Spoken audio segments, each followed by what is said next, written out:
자, 여러분 인사드리고 시작하도록 하겠습니다. 여러분 안녕하십니까? 예. 자, 이제 우리 마지막 진짜 마지막으로 다가오셨네요. 자, 요번에 이제 여러분들하고 자료 준비한 거는 테마별로 좀 정리를 하자. 그래서 여러분들하고 제가 봤을 때 여러분들이 좀 어려워하시는 것들을 좀 많이 준비를 했거든요. 예를 들어서 제가 이제 나중에 다 나오겠지만 여러분 이제 여러분들이 헷갈려 하는 것들이 주로 이제 많다 보니까 될 수 있으면 시험에 논점이 되는 것들은 많이 건드려고 했고요.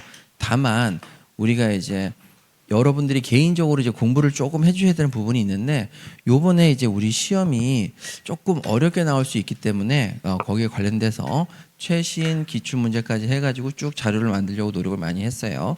그래서 최신 판례는 시험에 나올 수 있는 게 하나가 있고 그 다음에 다른 시험에서도 그걸 계속 내고 있거든요. 근데 어떻게 시험에 나왔는지 꼭 확인해 주시고 그 다음에 나머지 부분에서는 여러분들이 실수를 최대한 줄이자. 실수를 최대한 줄이자로 생각하시면 되겠어요.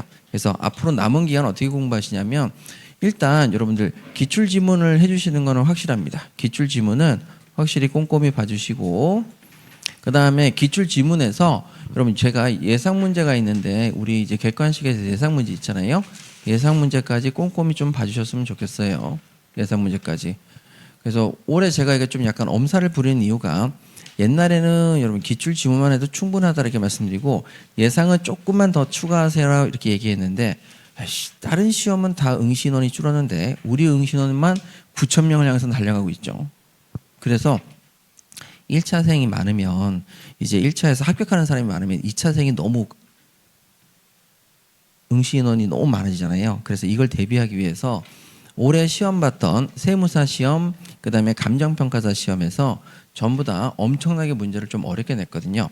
민법이라기보다는 회계나 기타 다른 과목이 좀 어렵게 나왔어요. 민법도 좀 난이도는 좀 높아지긴 했는데 그렇게까지 타격이 있을 정도로 높아지는 않았거든요. 그래서 혹시 몰라서 그래도 민법에서 여러분들이 견인을 해야 되기 때문에 예상 문제까지 좀 봐달라는 거죠. 감정평가에서 민법이 견인을 해서 학교까지 이렇게 머리땡을 끄집어 올려가지고 합격하신 분들이 꽤 되세요. 그러니까 여기 나와 있는 우리의 이제 가장 큰 맹점은 상대평가가 아니라 절대평가라는 거죠. 그러니까 60점만 넘으면 되니까 평균. 그러다 보니까 문제를 60점을 넘지 못하게 하는 게 포인트다. 하나의 과목을 꽈락 만드는 게 포인트다. 이렇게 이제 출제를 하고 계시니까 예상 문제까지 조금 이제 준비를 하셔야 되겠습니다. 그러면 이제 오늘 수업에서 가장 중요한 것은 예상 문제도 지금 일부 계속 들어가 있거든요. 그럼 최신 기출 들어가 있고 예상 문제 들어 있는데 여러분들이 오늘 굉장히 방점을 두셔야 될 것은 기출 지문에서 헷갈려서 틀리지는 말자. 기출 지문에서 헷갈려서 틀리시면 안 돼요. 이건 실수를 하면 진짜 말 그대로 타격이 좀 크죠. 이제 기출 지문에서 헷갈리지 않고 잘 한번 정리해 보자. 이렇게 생각하시면 되겠습니다. 그래서 관련돼서 시험에 많이 나왔던 것들을 쭉 정리를 해봤으니까 보도록 하시면 되고요. 요거 문제 푸시고 내가 어느 정도 이제 많이 맞추고 있거나 틀린 부분이 있으면 그 부분 제대로 한번 확인하신다. 이렇게 생각하시면 될 것 같아요. 근데 너무 제가 이제 겁을 많이 줬는데 너무 겁을 먹지는 마시고 일단 한번 같이 문제 풀어보도록 하죠. 자, 먼저 여러분들하고 이제 의사표시의 방법인데 제가 필요한 내용은 옆에다 살짝 이거 좀 정리를 잘하셔서 써드릴 테니까 그것도 잘 보시면 됩니다. 자, 먼저 의사표시의 방법이죠. 자, 의사표시는 동기도 있고 의사도 있고 표시도 있습니다. 그래서 의사표시 방법에서 동기 부분의 시험에 나올 수 있는 게 총 3가지입니다. 그래서 총 3가지라서 자 밑에 보시면은 3번에 조건의 동기가 나와 있고 2번에 동기의 착오가 나와 있고 1번에 반사회적 동기가 돼 있죠. 그래서 여기 나와 있는 부분들은 전부 다 우리 시험에서 난이도가 높을 때 나오는 부분입니다. 특히 동기의 착오는 난이도가 높을 때 많이 나오는 부분이죠. 자, 그러면 우리 동기의 착오부터 동기부터 한번 볼게요. 먼저 동기가 반사회적 동기가 있습니다. 그런데 자 우리의 동기의 가장 중요한 특징은 이거죠. 동기라고 하는 것은 그 자체로는 의사표시가 되지 않습니다. 그 자체로는 의사표시가 되지 않는다는 거죠. 그래서 그 자체로는 의사표시가 되지 않고 동기가 의사표시 내용으로 들어오고 싶다면 그래서 동기가 의사표시 내용으로 들어오고 싶다면 동기를 표시하거나 또는 상대방에게 알려줘야 됩니다. 동기가 내 동기가 뭔지 상대방에게 알려줘야 됩니다. 자, 그래야만 내 동기가 의사표시 내용으로 들어올 수 있게 되는 거죠. 의사표시로 들어올 수 있게 됩니다. 그러면 제가 도박 자금이 필요한 반사회적 동기를 가지고 있습니다. 그래서 도박 자금이 필요한 반사회적 동기입니다.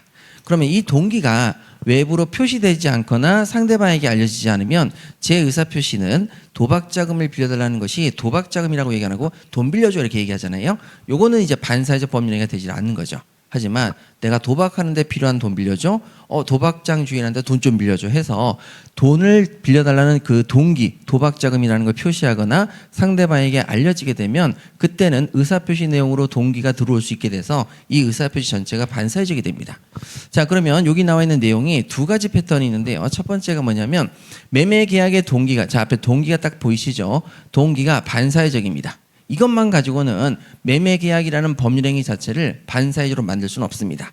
이 동기가 뭐 해야 돼요? 표시돼야 돼요. 동기가 표시됐네요. 자, 그럼 핵심적인 단어가 동기가 외부에 표시가 됐으니까 당연히 의사표시 내용으로 들어왔고 매매계약의 내용이 반사회적 법률에서 무효가 되겠습니다. 무효이다. 이렇게 체크하시면 되겠죠. 자, 그 다음에 2번을 보시게 되면 상대방에게 알려진 동기가, 자, 동기가 또 나왔고요. 사회질서에 반한다라고 나왔습니다. 근데 그것이 표시된 적은 없는데 상대방에게 알려졌네요. 상대방에게 알렸으니까 반사회적이 의사표시 내용으로 들어와서 당연히 반사회 전체적인 법률행위, 반사회적인 의사표시가 해당될 수가 있다라고 가야 되겠네요. 없다 그래서 틀렸네요. X. 이렇게 이제 정리하시면 되겠습니다. 자, 그럼 이제 2번 동기의 착오를 한번 가보도록 하죠. 자, 이번엔 동기의 착오니까 이번엔 동기 자체가 착오에 빠졌었다라는 얘기가 되는 거죠. 그러면 동기 자체가 착오에 빠졌는데 여기도 마찬가지로 동기 그 자체만 가지고는 의사표시 내용이 되지 않고 표시되거나 상대방에게 알려져야 됩니다. 그러면 이제 표시가 되면 딱 되는데 여기서는요. 이 동기의 착오에서는 지금 앞에서 봤던 표시되거나 했을 때 표시는 들어와요. 그런데 또는 여기 상대방에게 알려진 이렇게 써야 되는데 상대방에게 알려진 경우에는 의사표시 내용으로 들어오는데 이 문구가 살짝 바뀌죠. 어떻게 바뀌냐면 상대방이 유발한 해가지고 상대방이 유발한 동기의 착오입니다. 그러면 상대방이 내 동기의 착오를 유발했으니까 당연히 걔는 내 동기의 착오를 안다 모른다 안다. 이렇게 이제 시험에 나오는 거죠. 자, 그래서 이쪽 부분에 관련돼서 먼저 요거부터 정리할게요. 자, 착오가 있는데 어디 착오가 있었냐면 동기에 착오가 있었습니다. 자, 어디 부분에 착오에 빠졌다? 동기가 착오에 빠졌다. 여기도 동기 부분이 착오에 빠졌습니다. 자, 그러면 이때 동기에 착오가 빠졌는데 착오가 의사표시 내용으로 들어와서 그 의사표시 전체가 착오에 빠져야만 취소가 가능한데 동기 부분이 의사표시 내용으로 들어오려니까 뭘 해야 되냐면 표시하거나 상대방이 알려줘야 되는데 상대방이 유발해야 됩니다. 그러면 이때 자, 동기에 착오를 했는데 동기의 동기를 의사표시 내용으로 하는 합의가 갈 필요는 없고 뭐만 하면 충분하다? 표시만 하면 충분하니까 합의가 필요하지는 않지요. 표시만 하면 되겠습니다. 그래서 여기 부분은 틀렸다 이렇게 가시는 거고, 자, 그 다음에 5번 딱 가시게 되면 5번에서는요 상대방에 의해서 유발됩니다. 자, 상대방에 의해서 유발되었다. 그러면 상대방에서 유발됐으니까 이 동기의 착오가 의사표시로 들어와서 착오 취소를 할 수 있게 되네요. 그런데 그럼 여기서 우리 보셨던 단어가 또는이죠. 또는, 자, 둘 다 갖춰야 됩니까? 하나만 갖추면 됩니까? 하나만. 그래서 상대방에게 유발됐으니까 뭐는 필요 없다? 표시가 필요 없다. 그래서 표시 여부에 관계없이 취소가 인정된다. 표시 여부에 관계없이 취소가 인정이 되죠. 그래서 여기 부분에 취소 이렇게 가시면 되겠습니다. 뭐 표시해도 문제는 없고요. 표시 안 해도 여전히 상대방에서 유발했으니까 이 경우에 착오 취소가 된다는 얘기죠. 자, 이렇게 정리하시면 되겠고요. 자, 그럼 위에 3번하고 6번 문제 한번 갈게요. 자, 3번하고 6번 문제가 바로 그 부분이죠. 우리가 사기를 이유로 취소를 하고 싶습니다. 그럼 사기를 이유로 취소하고 싶으면, 자, 사기 취소하고 싶으면 두 가지가 필요하죠. 첫 번째는 기망행위가 하나 필요합니다. 사기를 쳐야 되겠죠. 그리고 거기에 따라서 동기의 착오에 빠져야 됩니다. 자, 기망행위를 통해서 동기의 착오에 빠져야 되는데, 자, 상대방이 나한테 사기를 쳤으니까 상대방이 나한테 기망행위를 통해서 동기의 착오를 유발한 거죠. 자, 동기의 착오가 유발됐습니다. 누구에 의해서? 상대방에 의해서. 그러니까 상대방에 의해서 동기의 착오가 유발된 거죠. 사기 취소하려면 상대방이 나한테 기망행위를 하고요.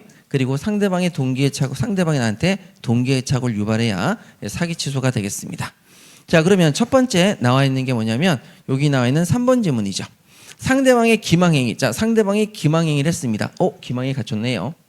그런데 두 번째, 사기 취소를 하려면 자, 그때는 상대방이 나한테 동기의 착오를 유발해야 되는데 자, 상대방이 기망행위 했는데 표시상의 착오를 유발합니다. 자, 표시상의 착오를 유발했을 때에는 사기 취소는 된다, 안 된다? 안 됩니다. 자, 무슨 착오가 빠져야 되는 거죠? 동기의 착오. 그래서 여기 부분에 대해서는 착오 취소의 법리가 적용되느냐라고 했을 때, 자, 밑에다 잠깐 쓰시면 사기 취소는 될 수 있느냐라고 했을 때 사기 취소는 안 되는 거죠. 왜? 무슨 착오에 빠지지 않았기 때문에. 동기의 착오에 빠지지 않았기 때문이죠. 자, 그런데 착오 취소의 법리가 적용되느냐? 착오 취소는 바로 뭐에 빠졌죠? 상대방에 의해서 유발되면 되죠. 그러면 기망에 의해서 표시상의 착오인데 이거는 여러분 동기의 착오가 아니죠. 그러면 이 경우에는 이건 동기의 착오가 아니니까 사기 취소는 안 되고 대신에 표시상의 착오니까 표시 그 자체의 착오로 착오 취소는 가능하겠네요. 그래서 착오 취소의 법리가 적용되겠습니다. 이렇게 정리하시면 되죠. 자, 그러면 여기 우리 착오 취소는 여러분들하고 이제 마지막으로 한 번만 더 정리하자면 이렇게 되겠죠. 자, 착오 취소는 총 3가지가 나오는데요. 첫 번째는 뭐냐면 법률행위가 있습니다. 법률행위 중에서 동기의 착오가 있고 의사의 착오가 있고 표시의 착오가 있고 그 다음에 법률의 규정이 있습니다.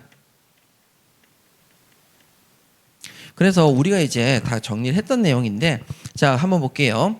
일단 여기서 의미의 착오, 내용의 착오는 시험에 안 나옵니다. 빼도 돼요. 자, 이건 시험에 안 나오니까 빼야 되고 이유가 있습니다. 근데 말씀은 안 드리고 자, 그럼 착오에 빠지는데 먼저 내가 법률 행위를 착오에 빠지는 경우도 있고 법률의 규정에 착오에 빠지는 경우도 있는데 자, 법률 규정을 내가 잘못 알았습니다. 착오에 빠졌죠? 착오 취소됩니까? 예, 착오 취소됩니다. 자, 그 다음에 표시를 하고자 했는데 그 표시가 잘못됐죠? 표시에 착오가 생겼다. 표시상의 착오도 착오 취소가 됩니다. 그러면 동기의 착오는요? 아까 얘기했듯이 요게 적용이 되는 거죠. 동기의 착오는 동기가 표시되거나 상대방에게 유발됐을 때 그때 착오 취소가 가능해지는 거죠. 자, 그러니까 여러분 여기 나와 있는 3번으로서 표시상의 착오에 빠졌으니 표시의 착오야 그럼 착오 취소 되지. 자, 그런데 기망행위가 있었기 때문에 사기 취소도 되느냐? 기망행위가 있는데 동기의 착오가 아니니까 사기 취소는 안 되지. 이렇게 정리하시면 되죠. 자, 그 다음에 여기랑 연결돼서 6번으로 내려오셔가지고 자, 이제 기망행위가 있죠. 기망행위가 있었고요. 그 다음에 동기의 착오를 일으켰네요. 자, 기망행위의 동기의 착오니까 사기 취소 되지. 이렇게 얘기하는 거죠. 그래서 사기에 의해서 취소할 수 있느냐? 사기 취소가 가능합니다. 이렇게 이제 포인트 잡으시면 되겠죠. 자, 그래서 여러분 여기 나와 있는 3번하고 6번 정도를 연결해서 보시면 좀 좋으실 것 같고 4번하고 5번도 같이 보시면 좋습니다. 될 수 있으면 정리하시면 되죠. 자, 우리 시험에 나온 적 있죠. 법률 규정에 의한 착오다. 그럼 착오 취소할 수 있고 동기의 착오는 그냥 취소할 수 있는 게 아니라 표시되거나 상대방이 유발한 동기의 착오에 한해서 자, 표시상의 착오는 표시할 때 착오가 있으니까 이것도 무슨 취소 가능하다? 착오 취소 가능하다. 이렇게 정리하시면 되겠습니다.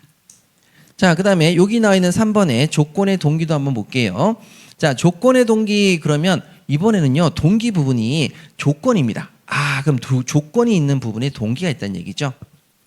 자, 그러면 여기 나와 있는 내용이 보시면은 조건이 성립하기 위해서는 조건 의사와 그 동기, 그 표시가 필요하고 어쩌고저쩌고 얘기 나와 있는데 요것도 한번 볼게요. 여러분 제가 여러분들하고 1차 시험 합격하면 제가 아이스크림을 사드리겠다고 조건을 붙였는데요. 자, 이 조건은 뭐냐? 제가 여러분들에게 아이스크림을 사드리기로 하는 계기나 목적이죠. 요게 동기죠. 자, 계기나 목적이 동기인데 자, 그럼 제가 이 조건을 여러분들에게 표시하지 않았는데 아이스크림 사준다고 얘기 안 했는데 아이스크림 사드릴까요? 안 사드릴까요? 안 사드리는 거죠. 그래서 제가 여러분들 얘기하는 거죠. 자, 아이스크림 사드릴게요. 자, 그럼 이제 사드리기로 계약을 했죠. 근데 조건을 붙였어요. 1차 시험 합격하면. 자, 그러면 여러분 1차 시험에 합격하면이란 표시를 했기 때문에 그 의사표시는 아이스크림 사드리겠다는 의사표시는 뭐가 붙었다? 조건. 예, 조건이 붙었죠. 그래서 이 조건이라는 건 애초에 뭐에 불과했다 말하지 않으면 동기에 불과합니다. 동기. 1차 시험에 합격하면 사드리는 거니까. 그래서 조건 자체가 원래 동기의 개념이거든요. 그러면 조건이 성립하기 위해서는 조건이 의사표시로서 들어오기 위해서는 뭐가 필요하냐면 조건 의사가 있었다. 아이스크림을 사드리겠다. 1차 시험 합격하면. 1차 시험 합격이라는 조건 의사가 있었더라도 그것이 외부에 표시가 되어야 되죠. 표시되지 않으면 원칙적으로 뭐에 불과하다? 동기에 불과하다. 자, 그럼 표시가 되면 동기에 불과하다. 조건으로 승격된다. 조건으로 승격이 되는 거죠. 그래서 여기 부분이 바로 표시되거나 똑같이 상대방에게 유발된다기보다는 상대방에게 유발된다도 되고 상대방에게 알려진 그리고 여기 부분이 유발된도 똑같이 들어갈 수 있거든요. 상대방에게 유발된 똑같이 들어갈 수 있는데 여기 부분은 판례가 이거밖에 없어요. 표시밖에. 그래서 요건 표시만 기억하시면 됩니다. 표시만. 자, 그렇게 정리하시면 되죠. 자, 이제 이 페이지로 넘기셔가지고 다음 페이지 보시죠. 자, 이번에는요, 여러분 의사표시에 자기하고 부자기 시험에 나올 수 있는 것들을 전부 다 묶어봤습니다. 자, 먼저 의사표시 부분을 잠깐 보실까요? 자, 우리가 자기 부분을 보시는데 자기 부분이 명시하고 묵시가 있죠. 자, 여러분 묵시라는 것은 행동이라고 말씀드렸고 명시는 의사표시로 정확한 표현이라고 말씀드렸어요. 정확한 표현. 자, 편의점에서 물건을 사시는데 여러분 편의점에서 물건을 사시는데 적어주세요 하고 딱 정확하게 물건을 찝어서 준다. 그럼 물건을 딱 찝어서 담배 같은 경우는 제가 이제 담배를 안 피우지만 레종 주세요라고 들었다. 그러면 여러분 이 경우에 그 사람은 의사표시를 했으니까 자기예요, 부자기예요? 자기인데 그 중에서 딱 그 담배 주세요, 레종 주세요라고 했으니까 정확한 표현이니까 명시적으로 표현하신 거고, 그 다음에 진열대에 있는 물건을 갖다 놓는 것은 이걸 주세요라고 말한 적이 없는 거죠. 그럼 이거는 여러분 명시다, 묵시다? 묵시, 행동이다. 그럼 여기 물건을 사기 위해서 아니라고 그랬죠.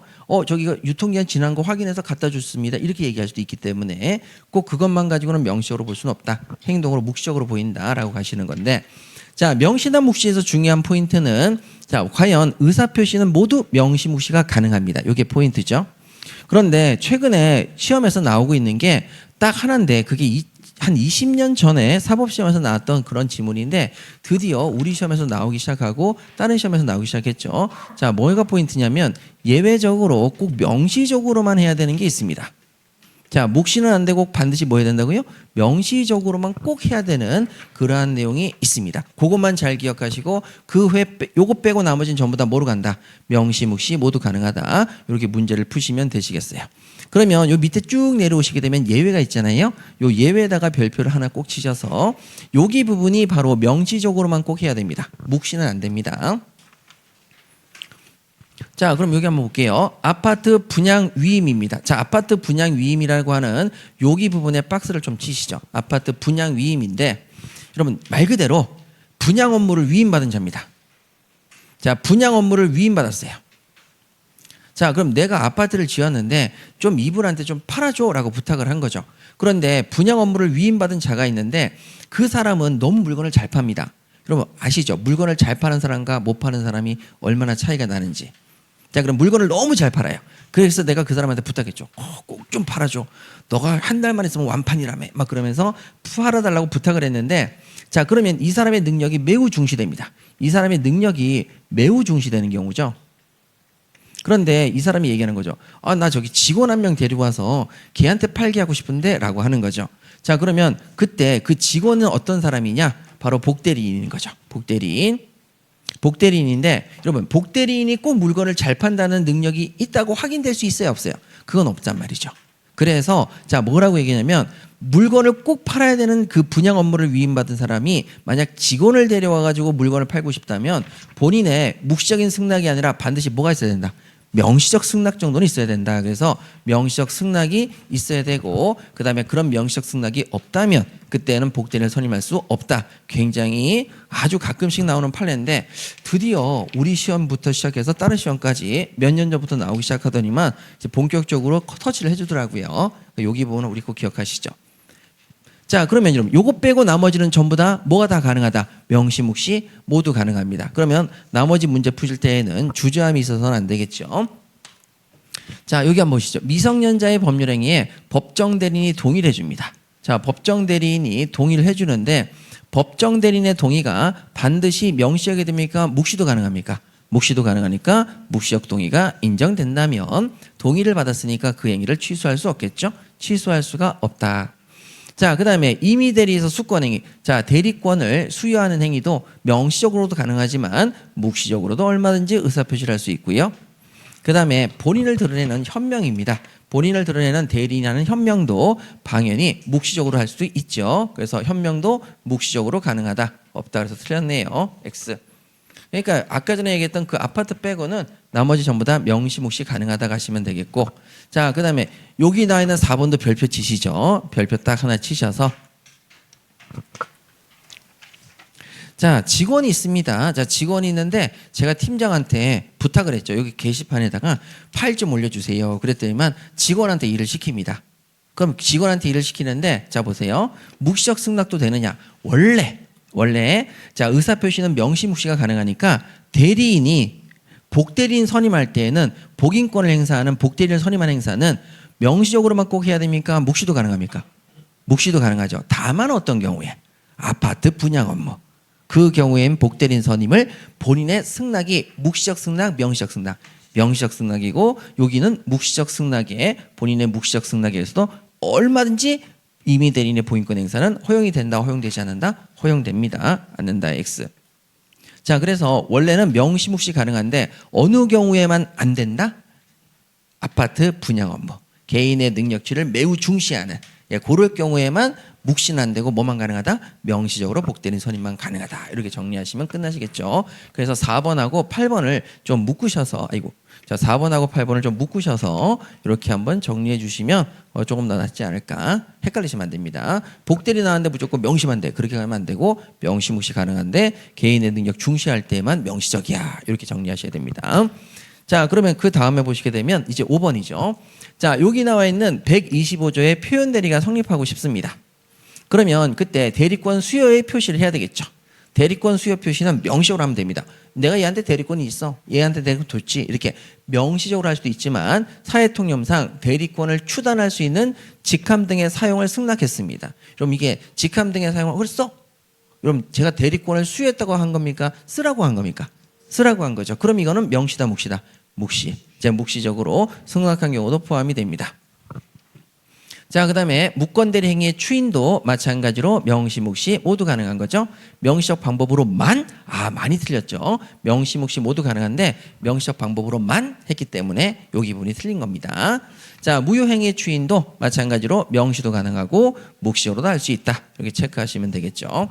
그래서 우리는 모든 의사표시는 명시, 묵시 가능한데 요것만 안 된다. 이렇게 기억하시면 되겠습니다. 문제 푸실 때. 자, 다음에 서명과 구두랑 관련돼서는 시험에 나올 만한 내용이 딱히 없고, 자, 3번에 재판상 재판에 가도록 할게요. 재판상 재판에는 모든 의사표시는 재판상으로도 행사할 수 있고 재판에도 가능한데 예외 규정이 있느냐? 있어요. 근데 우리 시험에 나올 만한 규정은 없습니다. 그래서 우리는 예외가 없고 모두 재판상 재판에 모두 가능하다. 이렇게 기억하시면 되겠어요. 자, 그러면 9번에 보시게 되면 자, 지하능력자의 취소권입니다. 취소권 행사할 때 재판 외로 의사표시하는 방법으로는 행사할 수 없느냐? 당연히 재판상 재판에 모두 행사할 수 있죠. 그래서 없다 그래서 틀렸다. X. 자, 그 다음에 여기 밑에 나와 있는 토지거래 허가구역입니다. 토지거래 허가구역인데 자, 여기서 쌍방이 여기 당사자 쌍방은 공동허가 신청 절차에 협력을 해야 되거든요. 협력을 할 때 협력 이행을 청구할 수 있습니다. 자, 협력의 의무의 이행을 청구하는데 요 청구가 여기 구자가 청구할 때의 구자죠. 그럼 구를 청구를 하는데 그때 소송으로 청구할 수 있다. 소송상 청구하는 게 소구죠. 그러면 소송상 청구할 수 없겠어요? 있겠어요? 있죠. 모든 의사표시는 재판상 재판에 모두 행사 가능하니까 X. 이렇게 정리하시면 되겠습니다. 그래서 나올 수 있는 시험 문제는 요 정도다 말씀을 드리도록 하고요. 자, 다음에 우리 보셔야 될 부분이 이제 사전 사후입니다. 모든 의사표시는 미리 할 수도 있고 이미 저질러 놓고 나중에 의사표시를 할 수도 있죠. 그래서 사전에 하는 것도 가능하고 사후에 하는 것도 가능합니다. 그럼 이게 맞아요. 근데 여기도 예외가 있습니다. 바로 사전은 안 되고 반드시 사후에만 해야 되는 예외가 바로 여기다가 별표 치셔서 소멸시효죠. 소멸시효.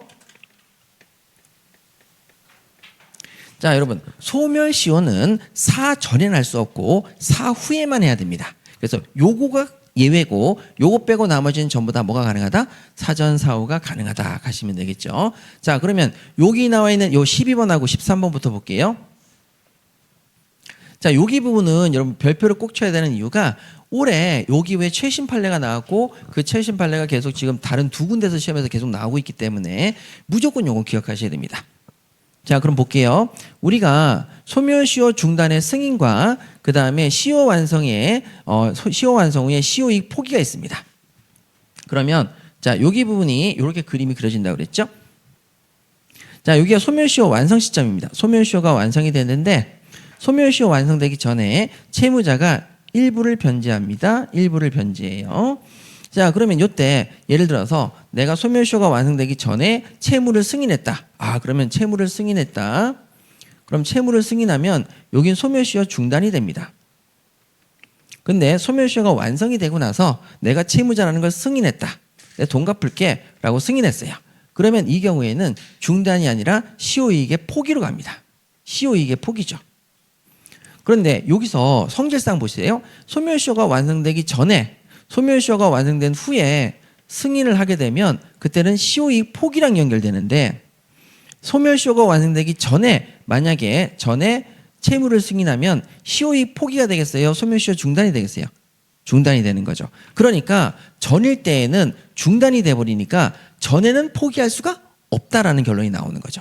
그러니까 전에는 소멸시효가 완성되기 전에는 채무를 승인한다고 해서 소멸시효 중단이 될 뿐 시효이익 포기가 될 수는 없습니다. 구조상 그렇게 돼 있죠. 그래서 전은 안 되고 후에만 가능하다.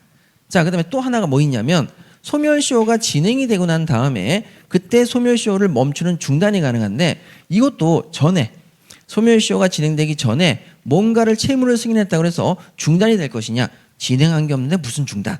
그래서 여기도 전도 안 되고 전도 안 된다. 그래서 여기 부분에 소멸시효가 딱 나오게 되면 소멸시효의 중단의 승인, 소멸시효 중단의 승인이나 시효이익의 포기 요게 딱 나오게 되면 이 구조상 절대 전에해서는 안 된다는 거죠. 그래서 소멸시효 중단의 승인은 자 뭐예요? 소멸시효 진행이 개시된 이후에만 가능합니다. 이후에만 진행이 됐으니까 중단, 멈추는 거니까요. 이후에만 가능하고 그 이전에는 승인을 하더라도 중단되지 않는다. 당연히 안 되죠. 사전에 할 수가 없습니다. 자, 그러면 그 다음에 13번. 자, 시효이익을 포기 허용되는데 자, 시효 완성 전에 시효이익 포기는 허용이 되느냐? 시효 완성 전에는 절대 시효이익 포기가 생길 수가 없습니다. 전부 다 중단이 되니까요. 허용되지 않는다. 예, 맞습니다. 그래서 5. 그러면 소멸시효 빼고 나머지는 전부 다 뭐다? 아, 사전사후 모두 가능하다. 그래서 우리 시험의 단골 출제가 바로 법원의 허가 결정이죠. 법원에서 허가를 할 때에도 이것도 의사표시니까 사전도 가능하고 사후도 가능하다. 기왕의 법률행위를 추인하는 방법으로는 할 수 없느냐? 여러분, 기왕의 법률행위를 추인하는 것은 사전입니까? 사후입니까? 이미 법률행위를 했어요, 안 했어요?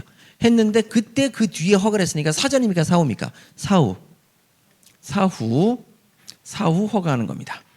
사전 사후 모두 가능하죠. 할 수 없다. 왜 안 돼? X 이렇게 체크하시면 되시겠습니다. 자, 다음으로 우리 로마자 3번에 부작위를 한번 가보도록 할게요. 자, 부작위는 원래 의사표시가 아닙니다. 부작위는 원래 의사표시가 아닙니다. 그러면 부작위는 원래 의사표시가 아닌데 그 부작위는 의사표시가 아니기 때문에 원래 의사표시로 들어오면 안 돼요. 그래서 원칙은 넌 의사표시가 아니잖아. 말도 안 했는데 무슨 의사표시? 의사표시가 아닌데. 자, 그런데 예외가 있습니다. 예외는 바로 고지 의무 있는 사람이 알려야 될 의무 있는 사람이 의사표시를 안 하면 이때는 의사표시가 되어버리는 거죠. 그래서 가장 대표적인 게 두 가지가 있죠. 기망행위하고 뭐가 있습니까? 대리권 수여입니다. 그래서 여기 딱 보시게 되면 먼저 기망행위가 보이시죠? 기망행위. 내가 알려줄 의무가 있는데 알려주지 않았다. 그러면 사기가 되는 거죠. 기망행위가 됩니다. 자, 그 다음에 밑으로 쭉 가셔가지고 자, 대리권 수여가 있죠. 대리권 수여입니다. 대리권을 수여를 해야 될 의무가 있냐? 그게 아니라 대리인이 아님에도 불구하고 대리인처럼 행위하는 사람을 내가 알았다. 그러면 그걸 바로 잡아줘야 될 고지 의무가 있는데 그 고지 의무를 알려주지 않으면 뭐가 돼버린다? 대리권 수여가 돼버린다 해가지고 부작위를 통해서 나올 수 있는 의사표시는 두 가지가 되는 거죠. 자, 그러면 여기 한번 보도록 할게요. 자, 먼저 부작위에 대해서 나올 수 있는 두 가지의 첫 번째 기망행위입니다. 자, 그럼 기망행위가 부작위에 의한 기망행위가 되려면 일단 기본적으로 꼭 뭐가 있어야 된다? 고지 의무가 있어야 됩니다. 고지 의무. 그래서 부작위에 의한 기망행위에서 고지 의무는 고지 의무가 있는데 고지 의무는 언제 생겨요? 라고 하는 거죠. 자, 우리가 공부를 하셨죠. 어떻게 공부했냐면 일단 법원, 제1조 법원에서 법률에 의해서 고지 의무는 생길 수도 있고 그 다음에 관습법에 의해서 생길 수도 있고 또 뭐에 의해서 생길 수도 있다? 조리. 그 다음에 플러스 알파로 법률 행위를 통해서 생길 수도 있다. 이렇게 정리를 했었죠. 그래서 여기 나와 있는 조리에 의해서 자, 고지 의무가 인정될 수 있느냐? 인정될 수가 있습니다. 없다 그래서 틀렸네요. X.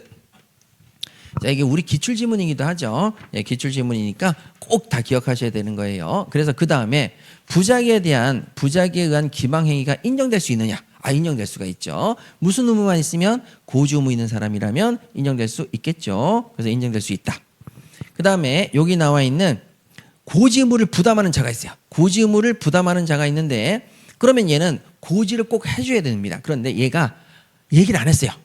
고지를 해야 되는데 고지를 안 했어요. 그러면 당연히 의사표시가 될 건데 자, 뭐라고 했냐면 그 다음에 고지 의무 대상이 되는 사실을 이미 알고 있는 자, 여러분 이미 알고 있는 자에 대해서 알고 있는 자, 이게 포인트죠. 알고 있는 자에 대해서 또 그 사실을 고지해야 되느냐. 여러분 모르는 사람한테 고지 의무가 있는 거지 알고 있는 사람한테는 고지하는 의무가 없지요. 그래서 꼭 고지해야 된다. X. 그래서 여기 나와 있는 알고 있는 요것만 좀 잘 체크해 두시죠. 알고 있는 자에게는 고지할 필요가 없죠. 자, 그러면 다음으로 자 4번 고지 의무 있는 사람이 고지 의무가 있어요. 그리고 그 사람이 알리지 않고 일부러 침묵했어요. 여러분 침묵이 뭐죠? 부작이죠. 그 써있죠. 그 옆에 부작이라도 쓸 필요가 없네요. 자, 그래서 침묵을 했어요. 부작위를 했어요. 그러면 이때 고지 의무 있는 사람이 말을 안 했죠. 자, 기망행위가 될 수 있다 없다? 있다. 이렇게 기망행위가 될 수 있다. 체크하시면 되시겠습니다. 그래서 이제 판례가 나와 있는 게 자, 뭐냐면 05번입니다. 05번. 자, 쓰레기 아파트 인근에 쓰레기 매립장 건설 예정인 사실을 알고 있는 아파트 분양자가 여러분 자, 여기서 아파트 분양자가 분명히 인근에 쓰레기 매립장이 건설 예정이구나라는 걸 알았어요. 그러면 얘는 이걸 분양받은 사람한테 알려줄 무슨 의무가 있다? 고지 의무가 있죠. 그래서 고지 의무가 있는 사람이 이를 고지하지 않았대요. 고지하지 않았다? 침묵을 지킨 거죠. 자, 이것은 부작이고요. 침묵이 바로 부작이고요. 부작에 대한 기망행위가 되느냐? 고지 의무가 있는지만 따지면 됩니다. 고지 의무가 있으니까 기망행위가 되겠죠. 여기 정리하시면 되겠습니다. 자, 그 다음에 6번에 물물 교환입니다. 교환 계약이 나왔는데 이런 물건을 서로 교환하는 사람은 서로의 물건에 대한 정가를 알려줄 고지 의무가 있다 없다? 없어요. 고지 의무가 없기 때문에 교환 계약은 고지 의무가 없는데 뭘? 그래서 시가를 묵비한다? 다시 말해서 고지하지 않았다? 부작위에 들어가는 거죠. 이것은 기망행위가 된다 안 된다? 안 된다. 고지 의무가 없기 때문에 기망행위가 되지 않습니다. 그래서 여러분 교환 계약 나오면 고지 의무가 없기 때문에 무조건 기망행위다 아니다라고 결론 내리시면 되겠어요. 자, 이렇게 정리하시면 됩니다. 자, 이제 2번에 대리권 수여죠. 자, 대리권 수여는 여기 7번하고 8번 중에서 8번에다가 별표를 더 치셔서 8번이 굉장히 중요한 포인트죠.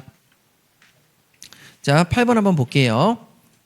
자, 먼저 일단 대리권 수여는 바로 이렇게 되는 거죠. 본인이 대리인에게 대리권을 이렇게 수여하는 겁니다. 대리인에게 이게 대리권을 수여합니다. 자, 갑이라는 사람이 에어비앤비를 하고 싶습니다. 자, 에어비앤비를 하고 싶은데 번번이 공무원한테 퇴짜를 맞는 거예요. 뭐 서류가 뭐 구비가 잘못됐다, 건물이 너무 늙었다, 낡았다, 막 이래가지고 번번이 퇴짜를 맞아서 자, 대리인인 행정사를 선임을 했죠. 행정사 선임해가지고 자, 선임해서 가면 됩니다. 그래서 행정사가 대신해주면 되는데 자, 여러분 우리가 요즘에 이제 사람들이 그런 게 되게 많아요. 뭐냐면 행정사한테 선임을 하기 전에 일단 행정사하고 상담을 먼저 할 거 아닙니까? 왜 안 되는지. 그러니까 행정사가 얘기하죠. 선임이 아직 안 됐는데 자, 와보세요. 제가 저랑 같이 한번 가봅시다. 해가지고 행정사가 막 공무원하고 싸우는 거죠. 야, 그런 식으로 행정하면 돼? 막 그랬는데 자, 여러분 여기 나 있는 공무원이 묻겠죠. 당신 누구신데? 나 저게 갑의 의뢰인이다. 갑이 내 의뢰인이고 내가 그 사람의 대리인이다. 라고 해서 서로 막 싸우는 거죠. 근데 대리권을 준 적이 있어요? 없어요? 없어요. 없는데도 불구하고 자 이렇게 얘기를 하는데 본인이 다 보더니만 흐뭇, 개흐뭇, 흐뭇하 너무 잘한다 막 그러면서 제가 뭐 해드릴 수 있죠? 뭐 그러면서 얘기하는 거죠. 그래서 너무 흐뭇해서 그냥 내버려 둡니다. 그러면 여러분 이 사람은 분명히 얘가 누구시죠? 라고 물었을 때 내가 갑의 대리인이다 이렇게 얘기했는데 대리인이 아니에요. 아니죠. 그럼 아닌데도 거짓말했기 때문에 본인은 이것을 바로 잡아야 되는 아직까지 대리권 수여는 안 했는데요. 라고 할 무슨 의무가 있다? 고지 의무가 있어요. 고지 의무가 있는데 뭐 했다? 침무. 부작위를 한 거죠. 그러면 이 경우에 뭐가 돼버린다? 대리권 수여가 돼버립니다. 그래서 자 이것을 뭐라고 하냐면 여기 있는 이 싸우는 걸 내버려 두는 게 야 사실상 지금 싸우는 형태를 봐봐라. 사실상의 자 싸우는 형태, 상태. 그래서 상태를 사실상의 상태, 현재 상태를 용인하겠다. 잘한다, 잘한다. 그래서 이걸 줄여서 뭐라고 한다고요? 용태.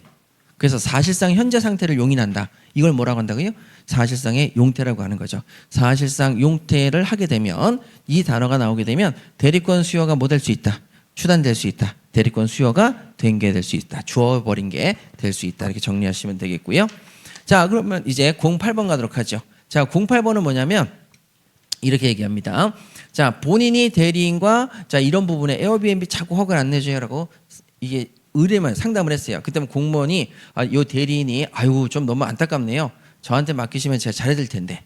그때만 갑이 좀 생각 좀 하고 제가 말씀드릴게요라고 했어요. 금액이 너무 세네요. 뭐 이러면서 이제 주저주 하는 거죠. 근데 이제 행정사가 너무 열받아가지고 공무원한테 가서 야 왜 그런 식으로 하냐 하고 싸웠어요. 그랬는데 자 공무원이 그 다음 날 이제 본인이 온 거죠. 본인이 와서 어제 행정사가 와서 거의 행패 불다시피 했다. 공무원이 삐진 거죠. 그래서 삐졌는데 자 그러면 여러분 이때 이 행위는 대리권 수여예요, 무권 대리예요? 무권 대리죠. 그냥 끝난 거죠.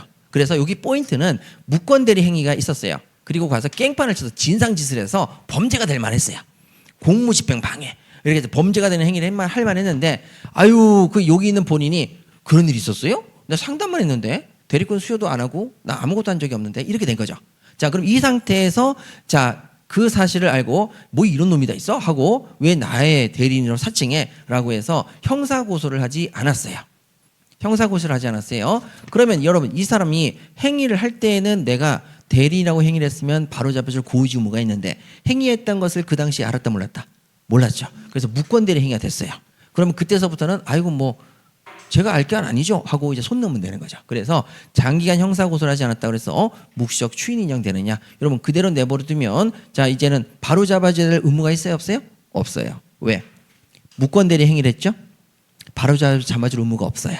그러니까 잘못된 대리인이 아니다라고 고지해야 될 의무가 없기 때문에 그냥 내버려 두면 그냥 치문만 지키면 그냥 끝나는 거죠. 대리권 수여에 추인에 인정되지는 않습니다. 그래서 추인 인정된다 X 이렇게 정리하시면 되겠어요. 자 중요한 단어가 뭐라고요? 무권 대리 행위라는 단어가 딱 나오면 이제 고지 의무를 할 단계를 넘어섰기 때문에 더 이상 그냥 내버려 두면 그냥 추인 거절 이렇게 돼버린다. 확정적 무효가 돼버린다. 정리하시면 되겠어요. 자 그러면 다음으로 넘기셔서 이제 4페이지 가셔서 의사표시 효력을 갈게요. 자 의사표시 효력에서 나올 수 있는 판단 기준. 자 우리가 어떤 의사표시에 대한 판단 기준이 있는데 선의인지 무과실인지 악의인지 그 다음에 반사회적 법률행위였는지 불공정한 법률행위인지 전부 다 판단 기준이 있을 거예요. 그 판단 기준은 가장 중요한 포인트가 법률행위 시. 자 항상 모든 판단 기준은 언제 기준한다? 법률행위 시. 법률행위 당시에 몰랐으면은 선이고요. 법률행위 당시에 몰랐지만 나중에 알았다? 악의로 바뀐다 안 바뀐다? 안 바뀝니다. 여전히 그냥 선인 거죠. 법률행위 당시에 알았다? 그럼 악이고. 자 그래서 법률행위 시가 기준이 되겠습니다. 자 그러면 이제 1번 시험에 나올 수 있는 게 총 3가지 정도가 있거든요. 자 3가지가 있는데 자 한번 보도록 할게요. 첫 번째 법률행위가 자 판단하라고 했어요. 판단. 뭐라고 했냐면 자 선량한 풍속 기타 사회질서에 위반하는지 자 사회질서 위반인지 반사회적인지를 판단하라고 했어요. 언제를 기준으로? 법률행위 시. 자 그래서 법률행위 당시입니다. 법률행위 당시를 기준으로 판단한다? 맞네요. 이렇게 정리하시면 되죠. 자 그다음에 여기도 마찬가지로 판단하라고 했어요. 자 어떻게 판단하느냐? 불공정한 법률행위에 해당하는지 자 이번에는 반사회적이 아니라 불공정한 법률행위에 해당하는지를 판단하라고 했어요. 그러면 언제를 기준으로 판단한다? 법률행위 시. 자 그래서 여기 법률행위 당시죠. 자, 그다음에 여기 3번 권한을 넘은 표현 대리에서 자, 표현 대리가 나왔고 정당한 이유의 유무입니다. 이 정당한 이유가 선의 무과실이죠. 상대방의 선의 무과실. 자, 그래서 권한을 넘은 표현 대리 126조 표현 대리에서 정당한 이유는 상대방의 선의 무과실입니다. 상대방의 선의 무과실인데 자, 선의 무과실의 판단 시점이 언제예요? 라고 물어본 거죠. 그래서 판단하려고 하니까 언제를 기준으로 판단한다? 법률행위 시. 법률행위인데 요거는 대리행위라고 좀 더 디테일하게 써서 대리행위 당시 이렇게 체크하시면 되겠네요. 자, 그 다음에 04번은 아직 우리 시험에서 안 나온 문제이긴 하죠. 자, 04번 보시게 되면 정당한 이유의 유무는 자, 정당한 이유의 유무는 자, 상대방의 선의 무과실 여부는 자, 언제를 기준으로 판단하느냐? 대리행위 당시, 맞아요. 대리행위 당시를 판단하고 그 이후의 사정은 고려한다, 안 한다? 안 합니다. 그 이후에는 절대 뭐 알았다고 해서 악의로 바뀌는 게 아니라고 했죠. 그래서 그 이후의 사정은 고려한다, 이후의 사정은 고려하지 않습니다. 법률행위 시 이렇게 기억하시면 되겠습니다. 이렇게 해서 X. 여러분 통정의 표시에서 선의의 제3자 보호 같은 경우도 마찬가지로 언제를 선의로? 계약 당시를 선의로 보시면 되겠죠. 자, 이제 로마자 이번에 효력 발생 갈게요. 자, 효력 발생 가시게 되면 여기서는요, 여러분 거기 중요한 내용들이 조금 있으니까 한번 보도록 하죠. 혹시나 시험에 나올까봐 준비도 했는데요. 자, 먼저 보시죠. 우리가 의사표시에 효력이 발생하려면 자, 꼭 기억하셔야 될 것이 알고 해야만 효력이 발생합니다. 어떤 의사표시를 할 때 그 의사표시 내용을 몰라야 돼요? 알아야 돼요? 알아야 됩니다. 그래서 알고 했을 때 비로소 효력이 발생하거든요. 다만 법률의 규정이 나와 있죠. 법률의 규정은 우리가 그런 규정이 있다는 걸 꼭 알아야 돼요? 해당만 되면 돼요. 해당만 되면 그 법률의 규정에 따라서 우리가 자신의 권리를 행사할 수 있게 됩니다. 예를 들어서 불법행위 손해배상이라는 걸 여러분 몰랐어요. 아, 우리 민법 규정에 불법행위 손해배상이 있구나. 그런 규정을 몰랐어요. 그랬는데 사람을 때렸죠? 그러면 당연히 규정에 의해서 손해배상 해줘야 됩니다. 그래서 법률의 규정은 알지 못해도 바로 효력이 생기고요. 법률의 내용은 의사표시는 그 내용을 알고 해야 된다, 모르고 해야 된다? 알고 해야 됩니다. 그래서 결혼이라는 의미를 알고 결혼하자라고 얘기를 해야지 4살짜리가 결혼의 의미도 모르는데 결혼하자. 아무런 효력이 없다. 이렇게 생각하시면 되겠어요. 자, 그러면 여기 나와 있는 내용을 한번 보도록 할까요? 자, 먼저 첫 번째 보시면은 취소할 수 있는 법률행위에 추인 해가지고 돼 있죠. 자, 추인을 하고 싶습니다. 여러분, 추인을 하고 싶으면 그 내용을 알아야 돼요, 몰라야 돼요? 알고, 추인의 의미가 뭔지를 알고 해야 되겠죠. 그래서 알고서 추인해야 된다. 맞습니다. 알고서 추인해야 되겠죠. 그런데 여러분 그 앞에 자 2번에다가 별표 딱 하나 치시고 여러분 법정 추인입니다. 추인은 추인인데 무슨 추인? 법정 추인. 법정이 뭐의 줄임말이죠? 법률의 규정. 자, 법률의 규정입니다. 그러면 법정 추인은 이런 게 법정 추인이 있구나는 걸 알지 못하더라도 그 해당되는 사유만 하면 뭐가 돼버린다? 추인이 돼버리는 거죠. 그래서 법정 추인이 되기 위해서는 자, 내가 알아야 되느냐? 여러분 알 필요가 있다 없다? 없다. 그래서 나머지 단어는 전부 다 보실 필요 없이 뒤에만 보시면 돼요. 알아야 되는구나. 법정 추인을 알 필요가 없구나. 자, 다음에 이제 3번. 추인도 의사표시니까 요것도 알고 해야 되네. 맞고요. 자, 그 다음에 여기도 또 추인하려니까 알고 해야 되는 거죠. 앞에 있는 무권리자, 이건 무권 대리고 다양한 추인이 있는데 그 중에서 이제 그런 거 따질 필요 없이 무조건 추인은 법정 추인이 아니라면 무조건 그 내용을 알고 해야 되죠. 알고 추인하여도 효력이 발생하지 않느냐? 효력이 발생해야 되겠죠. 않는다. X. 자, 그 다음에 05번. 소멸시효 이익을 포기하고 싶습니다. 포기도 의사표시죠. 의사표시니까 내용을 알고 해야 되겠죠. 소멸시효 완성 사실을 알아야 한다. 예, 이렇게 정리하시면 끝나는 거죠. 그러니까 뭐만 주의하시면 된다? 법정 추인 요것만 주의하시면 되겠습니다. 자, 이제 다음 페이지 가시게 되면은 이제 5페이지죠. 자, 모든 의사표시는 도달해야 효력이 발생합니다. 그래서 자, 여기 나와 있는 6번. 청약의 의사표시. 자, 청약이라는 의사표시가 있었어요. 의사표시는 자, 의사표시가 상대방에게 언제 효력이 발생한다? 도달한 때 효력이 생긴다. 도달시 효력이 생기죠. 자, 그러면 여기서 이제 다음 볼게요. 자, 여기서 의사표시를 상대방에게 도달한 때 효력이 생기는데 여러분 도달이라는 것은 우리가 택배 도착을 기억하자고 그랬죠. 택배 도착이 도달입니다. 꼭 그것을 의사표시를 내가 알아야 됩니까? 알지 않아도 됩니까? 알지 않아도 되죠. 그래서 알지 않아도 되고요. 꼭 알지 않아도 말 그대로 그것을 알 수 있는 객관적 상황에 놓여 있으면 도달이 된다고 그랬죠. 자, 그럼 알지 않아도 되는데 여러분 알았다는 건 이미 도달했다 안 했다? 도달했다고 봐도 되는 거죠. 그러니까 원래 알지 않아도 도달은 된 거죠.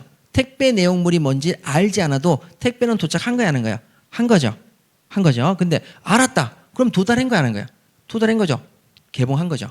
개봉했으니까 알게 된 거죠. 자, 알지 못해도 도달인데 알았다. 그럼 당연히 도달이죠. 반대로 얘기하자면 알지 못해도 도달이라면 말 그대로 알았다. 알지. 그러면 이미 도달한 거죠. 알지 했으면 벌써 이미 도달이 된 거죠. 도달. 그렇죠? 그러니까 도달만 하면 되지 알 필요는 없죠. 근데 내가 알고 있다는 건 이미 택배가 도착했다 안 했다? 도착했다. 이렇게 생각하시면 되죠. 자, 그럼 도달한 때 효력이 생기는데 자, 그 밑에 7번 문제 가도록 할게요. 자, 본인이 본인의 추인 거절을 이미 알고 있는 상대방. 여러분, 상대방이 뭐예요? 이미 알고 있어요, 모르고 있어요? 알고 있죠. 알고 있으니까 이미 도착했다 안 했다? 도착했다. 도달했다 안 했다? 도달이 되는 거죠. 도달. 의사표시가 도달했어요. 자, 그러면 이때 그 도달했기 때문에 어떤 도달이냐? 나 추인을 거절할래 해서 거절의 의사표시가 상대방에게 도달한 거죠. 알고 있으니까 도달한 거고, 따라서 거절의 의사표시를 하지 않아도 대항할 수 있느냐? 그렇죠. 추가적인 거절의 의사표시를 상대방에게 하지 않아도 걔는 이미 알고 있죠. 도달한 거 하는 거야. 도달한 거죠. 그래서 다시 거절의 의사표시를 하지 않아도 나 거절했었어 하고 대항할 수 있게 되는 거죠. 대항할 수가 있다. 이렇게 정리하시면 되겠습니다. 그래서 저기 알고 있는 요게 포인트가 되겠다. 도달이구나. 이렇게 잘 기억하시면 되겠습니다. 자, 다음에 이제 도달 전에 철회가 가능할 것이냐. 자, 한번 보시죠. 여기서 보셔야 될 것은 자, 도달 전에 철회가 가능하냐. 갑이 을에게 자, 도달하기 전에는 의사표시를 철회할 수 있느냐. 도달 전에는 자기의 의사표시를 뭐 할 수 있다? 철회할 수가 있죠. 그래서 철회할 수가 있다. 도달 전에 철회할 수 있다. 자, 요번에 09번. 자, 의사표시가 상대방에게 도달했어요. 아이고, 도달했네요. 그러면 자, 도달했으면 그 의사표시를 철회할 수 있다, 없다? 없습니다. 그래서 의사표시를 철회할 수가 없는 거죠. 도달했기 때문에 나머지는 전부 다 쓸데없는 수식어라고 말씀드렸죠. 함정이다. 여기 정리하시면 되겠습니다. 자, 06번이죠. 자, 6페이지로 넘기셔서 자, 무효의 4원칙입니다. 무효의 4원칙은 여러분 별표를 5개 정도 치시고 최근에 모든 시험에서 민법에 기본적인 개념을 물어보는 문제들이 많이 나오기 때문에 무효의 4원칙은 감정평가사 요번 시험 같은 경우에도 최소한 3문제 정도가 나왔습니다. 나올 수밖에 없어요. 이게 계속 언급을 안 할 수가 없거든요. 무효가 계속 나오니까. 그래서 자, 무효의 4원칙은 여러분 꼭 기억하셔야 되는 그런 내용이 되겠습니다. 자, 첫 번째 로마자 1번이죠. 자, 무효의 4원칙에서 제1원칙입니다. 1원칙, 무효는 애초에 효력이 없기 때문에 누구나 주장할 수 있다, 없다? 있다. 그래서 꼭 기억하셔야 되는 첫 번째죠. 자, 누구나 주장할 수가 있습니다. 누구나 주장할 수 있어요. 무효야. 누구나 주장할 수 있죠. 다만 이 원칙에 대한 예외가 하나 있습니다. 그 예외를 저랑 같이 한번 보실까요? 자, 이건 원칙인데 요거는 절대 흔들리지 않아요. 근데 딱 예외가 그 밑으로 쭈르륵 가시게 되면은 무권대리의 예외가 있습니다. 자, 무권대리에 뭐가 있다고요? 예외. 자, 무권대리 예외가 요게 종종 시험에 나오니까 요거 한번 잘 보시죠. 누구나 주장할 수 있어야 되는데 주장을 할 수 있는 사람이 정해져 있는 애가 있다는 거죠. 자, 그럼 한번 볼게요. 자, 무효는 누구나 주장할 수 있다는 건 그 누구도 의심할 필요가 없습니다. 제3자가 주장할 수도 있어요. 선의자가 그다음에 당사자가 주장할 수 있어요. 좌우지간 다 주장할 수 있습니다. 그런데 무권대리 예외를 볼게요. 자, 본인이 있습니다. 갑이라는 사람이 본인이에요. 근데 대리권을 수여한 적이 없단 말이죠. 자식한테. 을이 무권대리인입니다. 근데 무권대리인이 요게 사고를 쳤어요. 병하고 자, 아버지의 부동산을 갑의 부동산을 대리인처럼 해서 계약을 체결했습니다. 매매 계약을. 사고를 쳐도 단단히 친 거죠. 매매 계약을 체결했습니다. 그러면 이 무권대리 행위는 유효다, 무효다? 무효입니다. 무권대리 행위는 뭐라고요? 무효죠. 무효인데 누가 추인과 추인 거절권을 행사할 수 있습니까? 모두 다 주장할 수 있습니까? 딱 한 사람만 주장할 수 있습니까? 한 사람. 누구다? 본인이다. 요게 예외라는 거죠. 자, 그래서 무권 대리에서만큼은 모두 주장할 수 있는 게 아니라 추인 거절할래? 라는 걸 누구만 주장할 수 있다? 본인만. 네, 본인만. 자, 그래서 여기 나와 있는 6번 문제가 자, 무권 대리인이야. 그러면 그 경우에는 자, 이건 누가 결정하니? 라고 하니까 추인을 누가 하니? 본인이 할 수 있어. 본인만이 아니라 본인이 추인할 수 있죠. 그러면 여러분 본인만 합니까? 본인의 대리인도 할 수 있습니까? 대리인. 항상 의사표시는 본인만 합니까? 대리인도 가능합니까? 대리인. 그래서 추인의 의사표시는 본인도 할 수 있지만 본인으로부터 그에 관한 대리권을 수여받은, 자, 대리권을 수여받은 임의 대리인도, 자, 대리인도 할 수 있다 없다?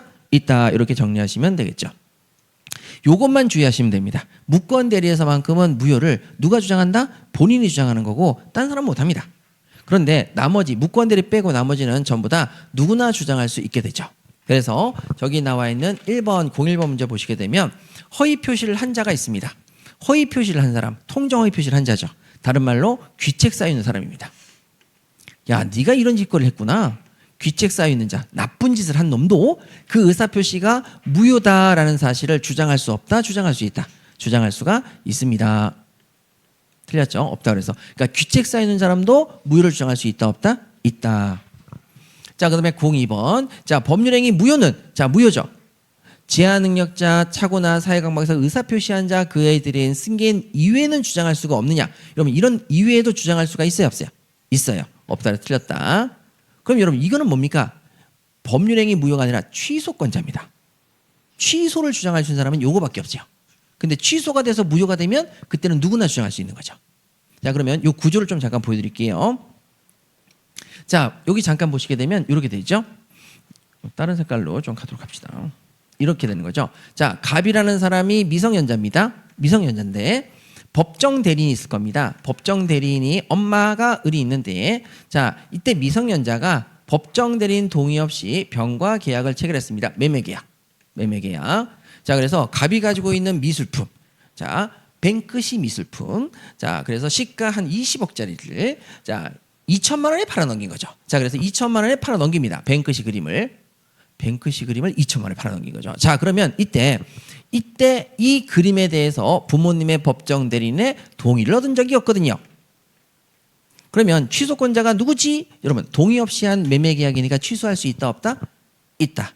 동의 없이 한 매매 계약이니까 취소할 수 있다 없다? 있다. 그럼 미성년자가 법정 대리인 동의 없이 단독으로 계약을 체결하면 취소할 수 있어요 없어요? 있죠. 자, 그럼 취소할 수 있는 사람이 누구냐라고 물어본 거죠. 그러면 여러분, 일단 요 계약의 성질을 보세요. 요 매매 계약의 성질. 요거는 무효다. 일단 취소하기 전에 일단 이렇게 체결한 계약은 유효다. 일단 유효다. 일단 유효다. 그래서 유동적 유효죠. 유동적 유효. 일단 유효인 계약입니다. 근데 부모님의 법정 대리인의 동의가 없었기 때문에 뭐 할 수 있다? 취소할 수가 있죠. 그럼 취소를 누가 하죠? 라고 물어보니까 일단 유효인데 취소를 하게 되면 누가 취소할 수 있냐면 제착대승. 제착대승. 자, 제착대승이 취소할 수가 있죠. 그럼 취소합니다. 제한능력자, 미안해요. 취소. 법정 대리인, 미안해요. 하고 뭐 할 수 있다? 취소할 수 있다. 자, 그럼 취소를 했어요. 그럼 취소를 하게 되면 유동적 유효였는데 뭘로 바뀌죠? 소급해서 확정적 무효가 되죠. 자, 그럼 확정적 무효가 되면 그때는 무효가 되는 순간부터는 누구나 무효를 주장할 수 있다 없다? 있다. 자, 그러면 여기 있는 갑이 취소를 했어요. 그러면 병도 이 계약은 뭐다? 무효다라고 주장할 수 있고, 그래서 야, 매매대금 돌려줘 이렇게 얘기할 수 있고, 갑도 병도 갑도 을도 이거 취소니까 자, 미안해요, 무효예요 이렇게 주장할 수 있다 없다? 있다. 귀책 쌓인 사람도 무효를 주장할 수 있다 없다? 있다. 그래서 여러분 꼭 기억하셔야 될 것이, 자, 취소는 기존에 있던 계약이 유효예요, 무효예요? 일단 유효라는 거. 그걸 취소하면 뭐가 된다는 거? 무효가 된다는 거. 그러면 여기서 우리가 법률행위 무효를 물었죠. 취소권자가 아니라 뭘 물었죠? 무효. 무효니까 이미 취소가 된 거죠. 취소가 됐으니까 무효죠. 그럼 이때는 누구나 주장할 수 있다 없다? 있다. 저기 있는 사람만 주장할 수 있는 건 아니겠죠. 요걸 맞는 지문으로 바꾸고 싶으면 취소는, 법률행위 취소는 제착, 대승 이외에는 주장할 수 없다. 맞습니다.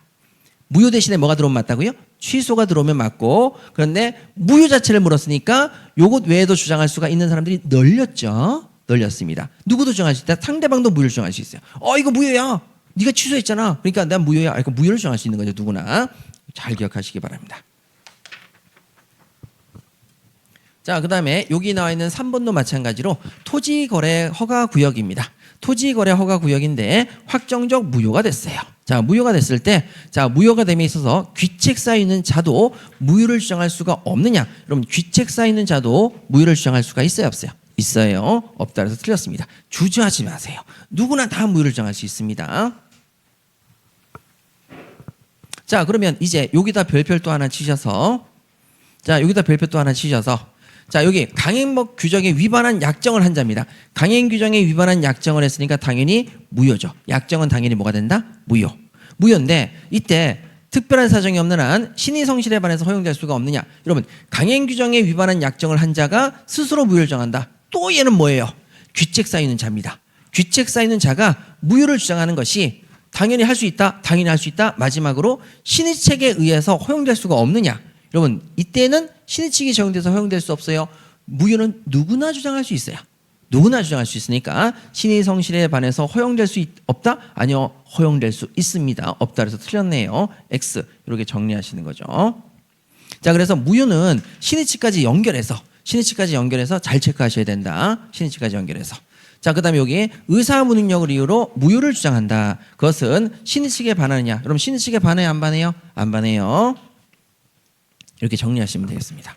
그래서 무효는 누구나 주장할 수 있다. 꼭 기억하시고, 두 번째, 신의 책에 반한다, 안 반한다? 안 반한다. 귀책 쌓인 사람도 무효를 주장하는 것은 신의 책에 반하지 않는다. 이렇게 정리하시면 되겠습니다.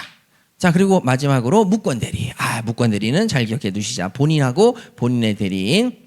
자, 그럼 두 번째, 이제 무효 4원칙 중에서 두 번째 원칙. 무효는 누구나 주장할 수 있으니까 결론적으로 누가 입증할 수밖에 없죠? 주장하는 사람이 입증할 수밖에 없습니다. 그래서 저기 작년도에 마무리 특강 할 때 요거 진위 아닌 의사표시 요거 무효 주장하는 거 요거 시험에 냈거든요. 여기 들어와 있는데 바로 시험에 나왔죠. 그러니까 요즘에 계속 나오고 있다니까요. 그러니까 우리 시험도 여기는 이제 올해 뺐는데 작년에 여기 무효를 주장하는 사람이 증명해야 된다. 비진위 표시. 다른 데서 기출이 돼서 끌고 왔는데 시험에 나왔어요. 우리 시험도. 그러니까 계속 나옵니다. 이게. 그래서 우리 꼭 기억하셔야 돼요. 자, 보시게 되면 진위 아님을 알았다는 사실이죠. 자, 그럼 뭔데? 그런 사실은 유효를 주장하는 사람이 증명합니까? 항상 무효를 주장하는 사람이 증명합니까? 무효. 그러니까 유효가 아니라 무효입니다. 이런 것들은 거저 주는 문제고. 자, 그다음에 이제 2번. 제3자는 선의로 주장이 됩니다. 자, 몰랐다라고 주장이 되는데 그때 얘가 악이라는 사실을 누가 증명해요? 라고 한다면 항상 정답은 누구한테 있다? 무효를 주장하는 자에게. 이렇게 체크하시면 끝나시는 거죠.